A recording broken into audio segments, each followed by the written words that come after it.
The moment she said it, the room went quiet in a way that felt surgical. "I want the mansion, the cars, everything," she said, eyes steady, voice clean. Then the pause, the cut, "except your son." No anger, no tremor, just a transaction. I remember the click of the air conditioner shutting off. The hum died.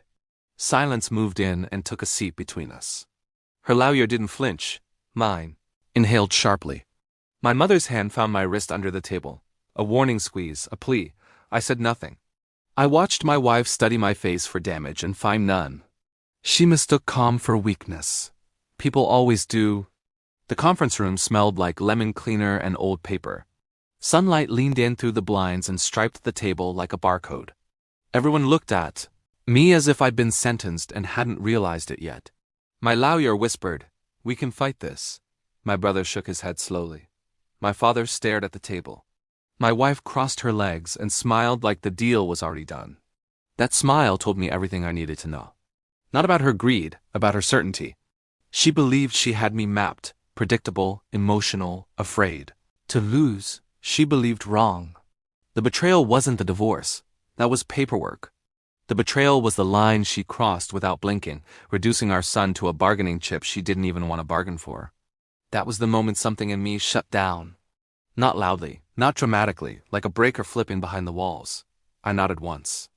"Give it all to her," I said. The room exploded quietly. My lawyer's pen fell. My mother gasped. My brother cursed under his breath. My wife's smile widened, then steadied. She tried to hide the relief, the victory blooming behind her eyes. Everyone thought I'd lost my mind. They'd begged me in hallways, in cars, over late-night calls that smelled like fear and loyalty.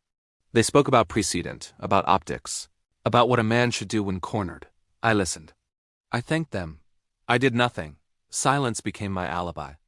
I stopped arguing. I stopped explaining. I signed preliminary agreements without hesitation. I let her take the house I built, the cars I restored, the accounts I filled. I watched her Instagram bloom with captions about freedom and self-love. She mistook generosity for surrender. While she redecorated, I audited. I sat alone at night, the city blinking outside my window, and pulled threads she didn't know existed. Old operating agreements, side letters, performance clauses, written when optimism was cheap and lawyers were thorough. Trust structures designed to protect, not from enemies, but from entitlement.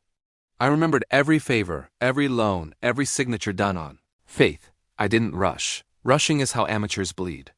I moved assets legally, slowly, within the bounds she never bothered to read. I resigned from boards quietly. I triggered bio clauses that slept like landmines. I called partners who owed me not money but truth. They answered. The mansion sat on land held by a holding company she'd never heard of.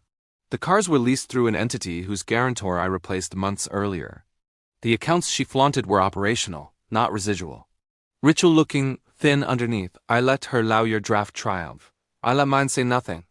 At the final hearing, the courtroom felt colder than it should have. Marble. Floors, wooden benches worn smooth by other people's endings. She wore white, a choice. Her lawyer stacked documents like trophies. The judge looked at me over her glasses. "You understand what you're signing?" I met her eyes completely. I signed everything over. Ink dried. The gavel rested. My wife smiled, not at me, but at the future she thought she'd purchased. Then her lawyer turned pale. It started with a whisper, a frantic flip through pages. His jaw tightened. He leaned toward her, speaking fast now, words tripping over each other. She waved him off, annoyed. Victory hates interruption. He tried again, louder, urgent. The judge frowned. "Counsel." Her lawyer stood, color draining from his face. "Your Honor, we need a moment." The judge didn't grant it. I felt it then, the shift, the air-changing sides. Her smile faltered when the first notification hit her phone. Then another and another.